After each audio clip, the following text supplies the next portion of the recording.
अस्सलामुअलैकुम दोस्तों, और रावलपिंडी के मैदान में कुछ ऐसा हुआ जिसने सबको हैरान कर दिया।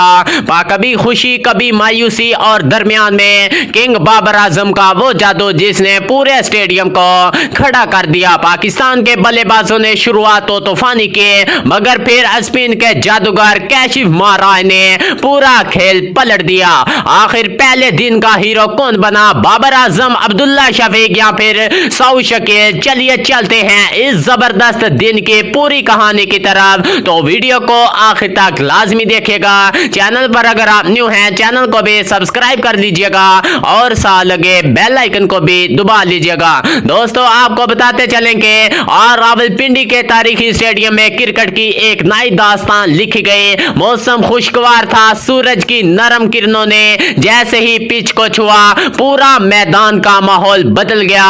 पाकिस्तान और साउथ अफ्रीका के दरमियान दूसरा टेस्ट मैच शुरू हुआ और फिजा में एक अजीब सा जोश, एक बेचैनी थी।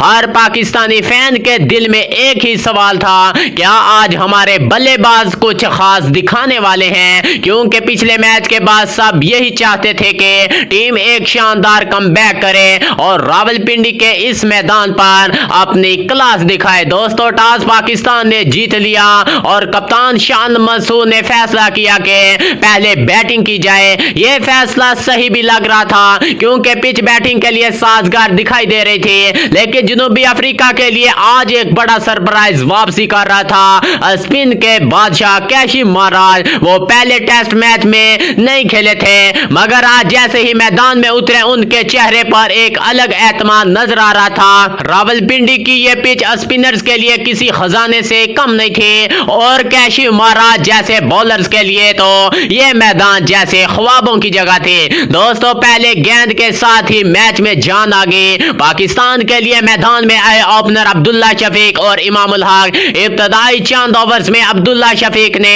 अपनी बैटिंग से दिल जीत लिया। उनका बैट ऐसे बज रहा था जैसे कोई साज बज रहा हो। 3 शानदार चौके जड़ दिए, हर शॉट में क्लास नजर आई, हर टाइमिंग में खूबसूरती नजर आई। लग रहा था कि आज अब्दुल्ला शफीक बड़ी इनिंग्स खेलने वाले हैं, मगर जैसे ही फैंस के चेहरे पर मुस्कुराहट आई, किस्मत ने पलक झपकते हुए सब कुछ बदल दिया। इमामुल हक को कगिसो रबाडा ने एक तेज गेंद पर स्लिप में कैच करा दिया। गोल्डन डक पर आउट हुए इमामुल हक बगैर कोई रन बनाए वापस चले लिए। पूरा मैदान खामोश हो गया, लेकिन पाकिस्तानी शायकीन की उम्मीदें अभी बाकी थी।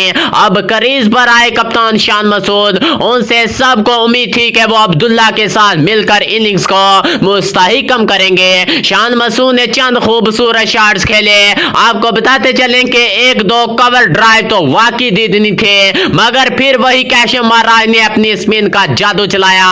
एक घूमती हुई गेंद आई, शान मसूद की गलियां बिखर गई और वो सिर्फ 28 रन बनाकर बोल्ड हो गए। दोस्तों पाकिस्तान का दूसरा विकेट भी गिर गया और टीम मुश्किल में पकड़ गई। नाज़रीन अब वो वक्त आया जिसना का सबको इंतजार था। मैदान में दाखिल हुए कप्तान दिलों के किंग बाबर आजम के आते ही फिजा में एक नया जोश पैदा हो गया। उनकी पहली ही गेंद पर वही क्लासिक ड्राइव, ऐसा शॉट के फील्डर तक मुस्कुरा दिया। क्राउड अपनी जगहों से खड़ा हो गया और सब कहने लगे किंग बाबर आजम वापस आ गया। बाबर आजम और अब्दुल्ला शफीक ने मुहतात मगर पूरे एतमाद अंदाज में इनिंग्स को आगे बढ़ाया। दोनों के दरमियान जबरदस्त समझबूझ नजर आ रही थी। पहला सेशन खत्म हुआ तो पाकिस्तान ने 90 रन पर 2 विकेटें गंवाई थी। बाबर 29 और अब्दुल्ला शफीक 47 रन पर नॉट आउट थे। दोस्तों दूसरा सेशन शुरू होते ही एक बार फिर स्पिन का जादू चला। कैशिफ महाराज ने अब्दुल्ला शफीक को 37 रन पर आउट कर दिया। एक और इनिंग्स पर जो बड़ी लग रही थी वो अचानक से खत्म हो गई, लेकिन अब करीज पर आए सऊद शकील, खामोश मिजाज मगर जबरदस्त फोकस के साथ खेलने वाले। उन्होंने आते ही अपनी पुरस्कून बैटिंग से सबको मुतासर किया।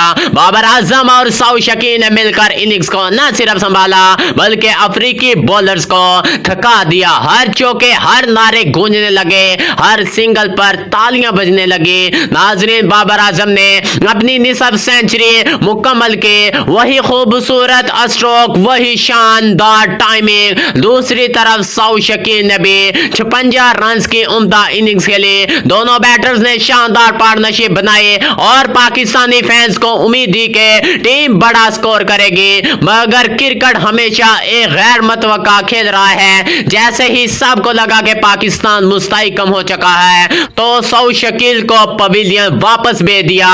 दोस्तों अब तमाम उम्मीदें एक बार फिर बाबर आजम पर आ गई। वो आज मुख्तलिफ दिख रहे थे, हर शॉट में सुकून, हर रन में जिम्मेदारी। बाबर आजम की बैटिंग वाकई किसी आर्टिस्ट की पेंटिंग जैसी लग रही थी। वो 83 रन तक पहुंच गए, लेकिन फिर काशिम महाराज ने अपनी स्पिन से एक बार फिर जादू दिखाया।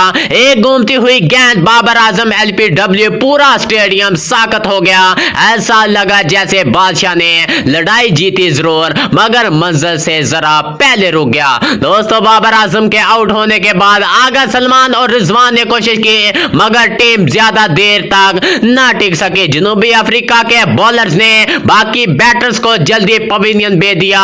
पाकिस्तान की पूरी टीम 208 रन पर ऑल आउट हो गई। पहला दिन खत्म हुआ तो जनूबी अफ्रीका को मामूली सी बढ़तरी हासिल थी, मगर मैच अभी खत्म नहीं हुआ था, क्योंकि कल जब पाकिस्तानी बॉलर्स मैदान में उतरेंगे तो यह पिच वाकई आग उगलने वाली है। रावलपिंडी की कंडीशंस, स्पिनर्स का किरदार और पाकिस्तानी पेसर्स की फॉर्म सब कुछ दिलचस्प होने वाला है। दोस्तों आज के दिन की खास बात अगर देखी जाए तो 3 चीजें सबसे नुमाया रही। पहली, बाबर आजम की क्लास और पूर्वकार बैटिंग, हर शॉट में ऐसा एहसास जैसे वो सिर्फ रन नहीं बल्कि आर्ट तख्लीक कर रहे हों। दूसरी तरफ अब्दुल्ला शफीक की शानदार शुरुआत, जिन्होंने दिखाया कि वो मुस्तकबिल के बड़े बैटर बन सकते हैं। और तीसरी, सऊद शकील के पुरसुकून मगर साबित कदम बैटिंग, जो हर पाकिस्तानी फैन के दिल में जगह बना गई। दोस्तों अब सवाल यह है कि कल जब पाकिस्तानी बॉलर्स मैदान में आएंगे तो क्या वो इसी जोश और जज्बे के साथ जवाब देंगे? क्या शाहीन शाह अफरीदी, नसीम शाह या देगर बॉलर साउथ अफ्रीका को जल्द आउट कर पाएंगे? सबकी नजरें अब दूसरे दिन पर लगी हैं। दोस्तों अब आप बताएं आज के दिन का आपका फेवरेट लम्हा कौन सा था? बाबर आजम का वो दिलकश का कवर ड्राइव, अब्दुल्ला शफीक के वो 3 शानदार चौके, या फिर सऊद शकील की सब्र तहम्मुल से बड़ी इनिंग्स? कमेंट में जरूर बताएं कि आपको किसका खेल सबसे ज्यादा पसंद आया है। और हाँ, अगर आपको वाकई पाकिस्तानी क्रिकेट के दीवाने हैं तो इस वीडियो को दिल से लाइक कीजिएगा, क्योंकि कल हम इसी मैच का अगला बाब लिखेंगे और यकीन मानिए कहानी अभी बहुत दिलचस्प होने वाली है। रावलपिंडी की यह जंग अभी खत्म नहीं हुई, असल मुकाबला तो अब कल शुरू होगा। तब तक के लिए अपना ख्याल रखिए। दोस्तों चैनल पर अगर आप न्यू हैं, चैनल को भी लाजमी से सब्सक्राइब कर लीजिएगा, ताकि क्रिकेट के हवाले से हर नई खबर और तजिया आपको देखने को सबसे पहले मिलता रहे। और हमेशा की तरह बुलंद आवाज में कहें, पाकिस्तान जिंदाबाद।